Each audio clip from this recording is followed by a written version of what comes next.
Hey guys, welcome to the virtual whiskey show. First, on behalf of myself and Beam Suntory, thank you so much for coming along and supporting. On behalf of Dave and the Alchemist Group, thank you so much for having us along. My name's Cameron. I'm the State Spirits Ambassador here in New South Wales for Beam Suntory and the Exchange, and here to take you through a beautiful whiskey this evening or today or whenever you're checking us out, and that is Basil Hayden, one of my absolute favourites of the Jim Beam small batch range. So basically, Basil Hayden was originally one of the clergymen and first distillers in Kentucky at the time.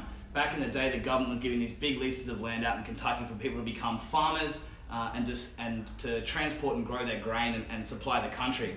Now, of course, it's not so much grain you want to grow.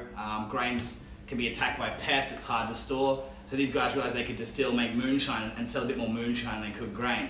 And the problem with that is the tax man came knocking to see how much moonshine you were making, and the safest people to distill and make that were often the clergymen. So the bottle you see has the traditional gown that was worn in the farms by the farmers and the original distillers and moonshiners, and Basil Hayden was one of our original moonshiners and clergymen. So a bit of a tip of the cap to him from yesteryear Kentucky. The whiskey itself, guys, absolutely genius. So with our Kentucky bourbons, we always have a majority of 51% corn. There's always a little bit of malted barley in there. For us as Beam, it's 10%. And then a little bit of rye is usually the third ingredient. Now, this is not a rye whiskey, but it's what we call a high rye mash bill. So we've got 60% corn there, 30% rye, and then 10% malted barley. If you look at our other Beams, it's more 75% corn, 15% rye, 10% barley. So you can see we've doubled the rye in this one. What does that give us?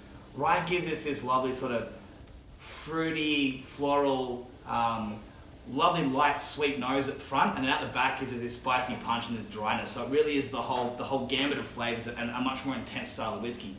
Now with your bigger aged whiskies and your small batch whiskies, generally they'll be unfiltered, leave that big sort of Kentucky finish on there, that chewiness, and it can make the whiskey quite bold and quite heavy.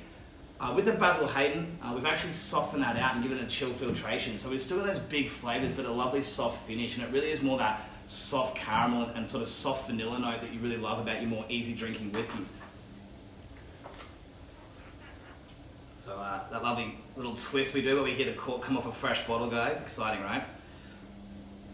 And the sad part where it goes back on, but we'll get back to it for sure. So, guys, the Basil Hayden, absolutely delicious. We'll go in with the nose first.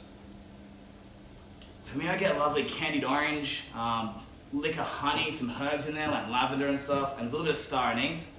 You can see it's quite soft, but as you get your nose further in, as you get confident with the spirit, start to bring forward that toasted oak, that vanilla. I get a little of that butterscotch and caramel coming through.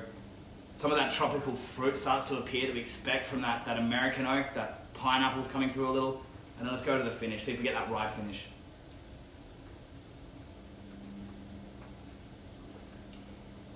Beautiful, guys, it's there. It dries out with that sort of that fresh sawdust, that fresh herb, that lovely sort of drying, lengthening finish, and we see that little bit of like drip around the sides from our beautiful sort of Kentucky chew that we get from that lovely American oak as well. For me, guys, one of the most balanced and easy drinking small batch of the range, an absolute favourite for me. I hope you enjoy it. Cheers.